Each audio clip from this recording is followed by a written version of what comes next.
नमस्कार। और आप वो ब्रेकिंग न्यूज़ अपनी स्क्रीन पे देख सकते हैं जहां पर यूएस ने कहा है कि अदानीज पर एफसीपीए के चार्जेस यहां पर नहीं है। लेकिन डिटेल में क्या वो खबर है और जो फ्लैशेस हैं उनको डिटेल में समझाने के लिए मेरे साथ अब यहां पर स्टूडियो में यतिन मोता जुड़ रहे हैं। यतिन नमस्कार। क्लियरली ब्रेकिंग है, हमने स्टॉक इम्पैक्ट भी आता हुआ देखा है, लेकिन इसके डिटेल्स क्या हैं?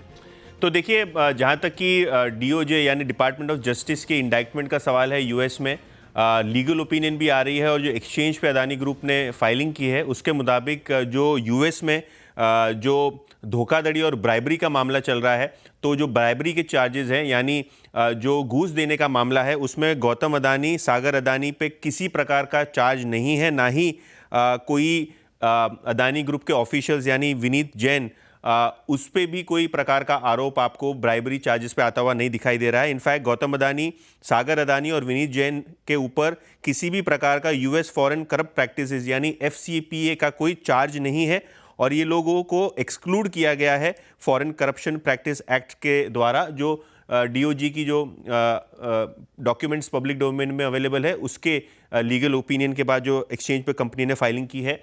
इनफैक्ट अजूर पावर और सीडीपीक्यू जो कैनेडियन पेंशन फंड की इकाई है, इसके ऊपर जो है ब्राइबरी के और फॉल्सिफिकेशन के चार्जेस लगे हुए हैं और all news reports claiming Adani official charge of bribery और करप्शन अदानी एनर्जी की फाइलिंग के हिसाब से इनकरेक्ट है। जो क्लियरली फाइलिंग के हिसाब से जो मीडिया रिपोर्ट्स है और जो मीडिया का इंटरप्रिटेशन है, कंपनी ने सरासर उसको दरकिनार कर दिया है और उनको लगता है कि जो प्रकार के सीरियस प्रावधान और सीरियस एलिगेशंस लगाए थे उसके खिलाफ भी जो लीगल प्रोसीडिंग्स हैं वो कंपनी करेगी। लेकिन हाल फिलहाल कंपनी का जो स्टेटमेंट आ रहा है और जो लीगल ओपिनियन आ रही है उसके हिसाब से गौतम अदानी और उनके जो भतीजे हैं सागर अदानी, उन पे किसी भी प्रकार का करप्शन चार्ज या करप्शन देने का जो मामला सामने आया है वो नहीं दिखाई पड़ रहा है।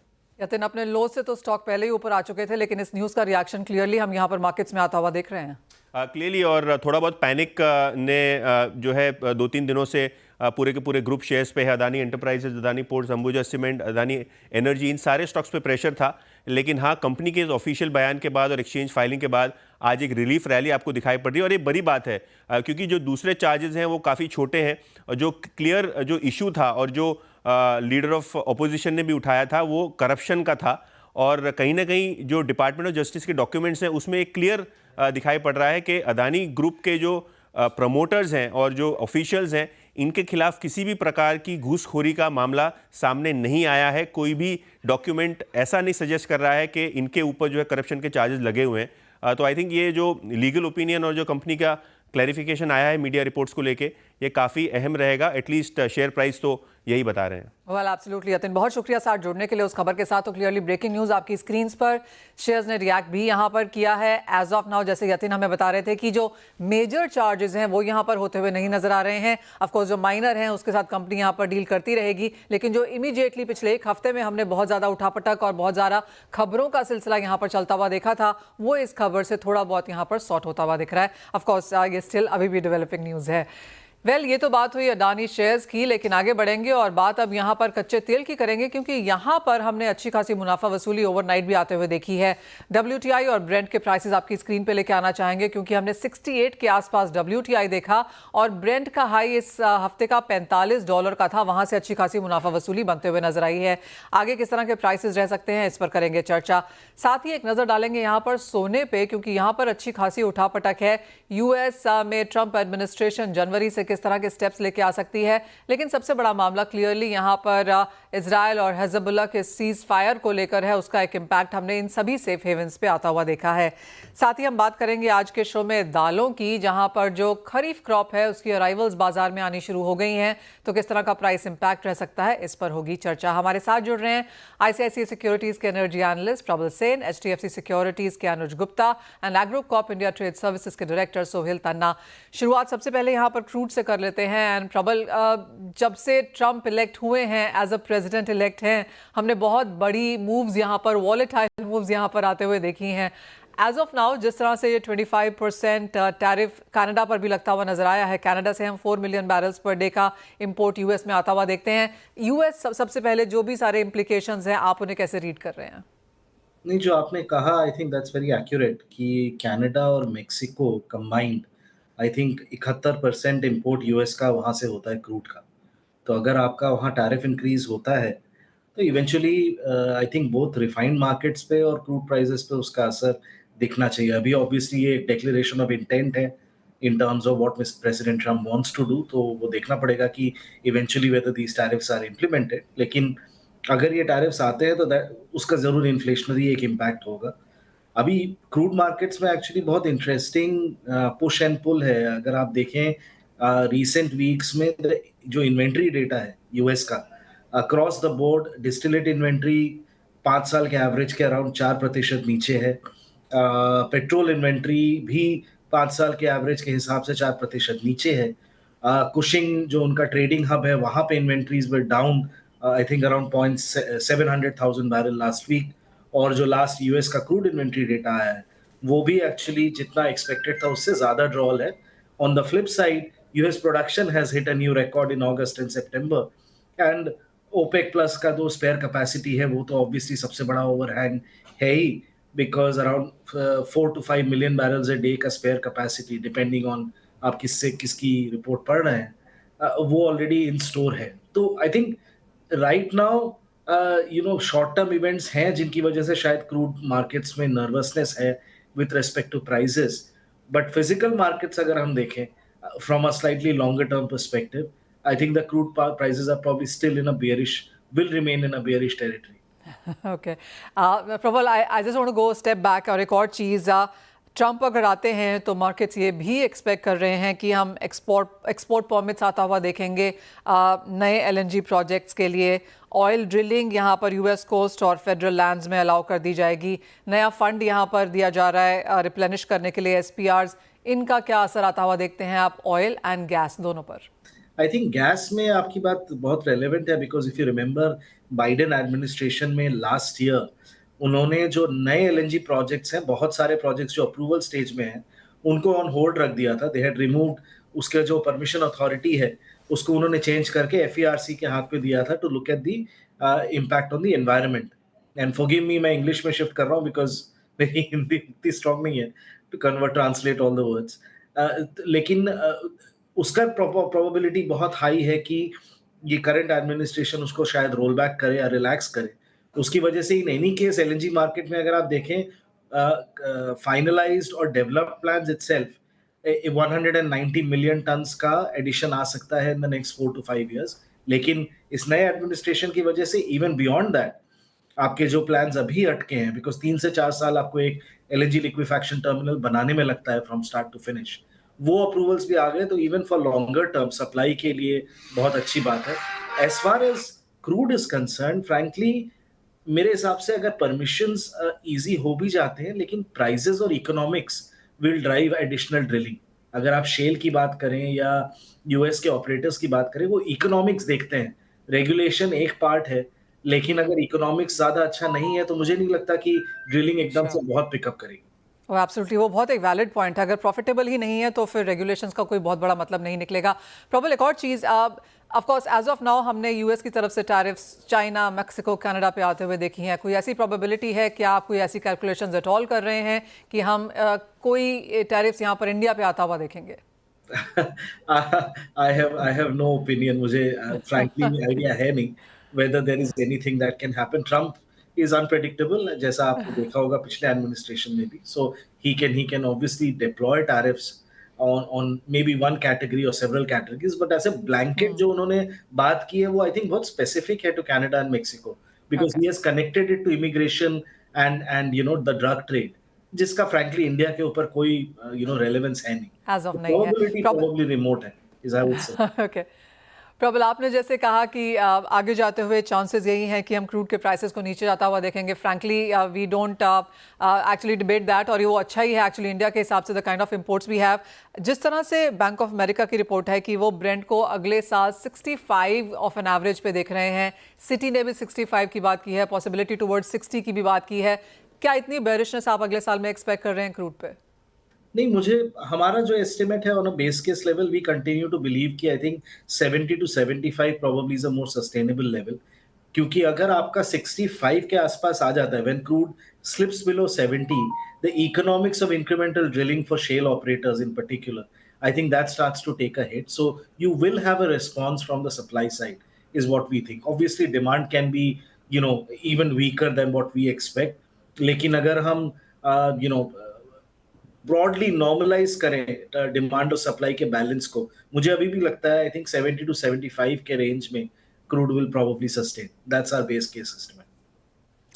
प्रॉबल एज ऑलवेज, बहुत शुक्रिया साथ जुड़ने के लिए. ऑफ कोर्स यूएस के जो स्टेप्स हैं उसके क्या मायने हैं, इंडियन मार्केट्स में क्या इंपैक्ट रह सकता है, और ऑफ कोर्स क्रूड प्राइसेस की रेंज कैसी रहेगी अगले साल, वो डिस्कस करने के लिए आगे बढ़ेंगे. और बात अब यहाँ पर ऑब्वियसली मार्केट्स की कर लेते हैं. अनुज, आप इंडियन मार्केट्स में क्रूड ऑयल प्राइसेस को कैसे देखते हैं? मुझे गुड मॉर्निंग. देखिए कल एक अच्छा खासा करेक्शन क्रूड में आता हुआ दिखाई दिया. हालांकि क्रूड की इन्वेंट्रीज ड्रॉडाउन हुई है, बट कहीं ना कहीं जिस तरीके से सीज फायर का इम्पैक्ट हमने देखा उसकी वजह से एक सेलिंग प्रेशर आता हुआ दिखाई दिया. हमें लगता है कि अभी फिलहाल बिकवाली के साथ ही ट्रेड लेना चाहिए. क्रूड ऊपर में 5850 के आसपास आए, 20-30 रुपए बढ़ता है तो वहाँ बिकवाली का ट्रेड ले सकते हैं. स्टॉप लॉस जो है करीबन 5935 पे लगाएं. टारगेट हमें लगता है कि 5720 तक देखा जा सकता है, क्योंकि अगर आप देखेंगे तो WTI करीबन $68 के आसपास चल रहा है. हमें लगता है कि वहां पर आपको $65-66 तक के लेवल देखने को मिल सकते हैं, और ब्रेंट में भी करीबन $70 के आसपास के लेवल आ सकते हैं. तो दोनों ही सेगमेंट में हमें लगता है कि बिकवाली के साथ बना सकते हैं. कहीं ना कहीं सीज फायर का जो इम्पैक्ट है वो अभी क्रूड पे आता हुआ दिखाई दे रहा है. साथ ही अनुज, गोल्ड एंड सिल्वर कैसे देखने चाहिए, क्योंकि कुछ मुनाफा वसूली यहाँ पर भी देखने को मिली है. ऑब्वियसली जो सेफ हेवन बाइंग थी वो तो बाजार में अभी नहीं है, लेकिन टैरिफ्स को लेकर चिंताएं मार्केट्स में जरूर हैं. डेफिनेटली देखिए, जो टैरिफ की वजह से थोड़ा सा डिस्ट्रप्शन आया है उसकी वजह से एक डिमांड हमने देखी है कि गोल्ड सिल्वर में एक सेफ हेवन के तौर पे आती हुई दिखाई दी. हालांकि अभी हम देखें तो जो मेजर इंपैक्ट है वो डॉलर इंडेक्स की तरफ से है, क्योंकि it's trading at 1 year high level, तो वो कहीं ना कहीं एक प्रेशर यहाँ पे दिखा सकता है. और सीज फायर अगेन जो वॉर प्रीमियम है वो भी यहाँ से निकलता हुआ दिखाई दे रहा है. तो हमें लगता है कि फिलहाल अभी सेंटीमेंट रेंज बाउंड रहेंगे, बट हाँ इंट्राडे के लिए, क्योंकि जिस तरीके से टैरिफ लगे हैं उससे एक डिस्ट्रप्शन आता हुआ दिखाई दिया, जिसकी वजह से एक बाउंस बैक हमने गोल्ड सिल्वर के प्राइस में आता हुआ देखा है. तो फॉर इंट्राडे पर्सपेक्टिव हमें लगता है कि बाई साइड में ट्रेड बना के चल सकते हैं. गोल्ड में करीबन 75,400 के आसपास खरीदारी करें. स्टॉप लॉस 75,180 का लगाएं. टारगेट करीबन 75,700 तक देखने को मिल सकता है, और 75,980 तक के टारगेट देके जा सकते हैं. वहीं सिल्वर के अंदर भी हमें लगता है कि खरीदारी का ट्रेड बना के चल सकते हैं करीबन 91,305 में अगर प्राइस ब्रेक करता है, और 9700 का स्टॉप लॉस लगाएं. टारगेट 92,100 देखने को मिल सकता है. तो हमें लगता है कि ये फरवरी कॉन्ट्रैक्ट के लिए है. हमें लगता है कि सेंटीमेंट पॉजिटिव है, तो आगे लॉन्ग टर्म में खरीदारी का ट्रेड बना के चल सकते हैं. शॉर्ट टर्म में प्राइसेस में बाउंस आ सकता है. ऑलराइट, तो खरीदारी निचले स्तरों पर की जा सकती है, बिकवाली लेकिन थोड़ी बहुत यहाँ पर सोने में एज ऑफ नाउ एक्सपेक्टेड है. लेकिन इसी के साथ एक ब्रेक का समय है. जब लौटेंगे तो बात यहाँ पर करेंगे एग्रीकल्चर कमोडिटीज़ की नई फसल की आवक शुरू हो गई है, लेकिन दाम नहीं गिर रहे हैं. तुअर के दाम पहले ही MSP से ज़्यादा हैं, लेकिन अब तो वो और भी ज़्यादा बढ़ते हुए नजर आए हैं. हमारे साथ इस पर बात करने के लिए एग्रोकॉप इंडिया ट्रेड सर्विसेज के डायरेक्टर सोहेल ताना है. सोहेल नमस्कार. और तुअर की अगर बात करें तो पिछले एक साल में इसे काफ़ी सारे नाम दिए गए हैं, from king of pulses to the black sheep of pulses to the most speculative in pulses. अब जिस तरह के हालात हैं, आवक आनी शुरू हो गई है, क्या सेंस है किस तरह की आवक रह सकती है, किस तरह की फसल है, और फसल आ रही है उसके बावजूद जो ये प्राइस राइज है उसे आप कैसे रीड कर रहे हैं? Manisha ji, good morning. अभी तो जस्ट हार्वेस्ट शुरू हुआ है. Due to the extended rains ये फसल थोड़ी डिले है. हार्वेस्ट अभी फोर्स में शुरू नहीं हुआ है. तुअर क्रॉप इज बम्पर. तुअर प्राइस 100% नीचे आ जाएंगे इन द कमिंग डेज.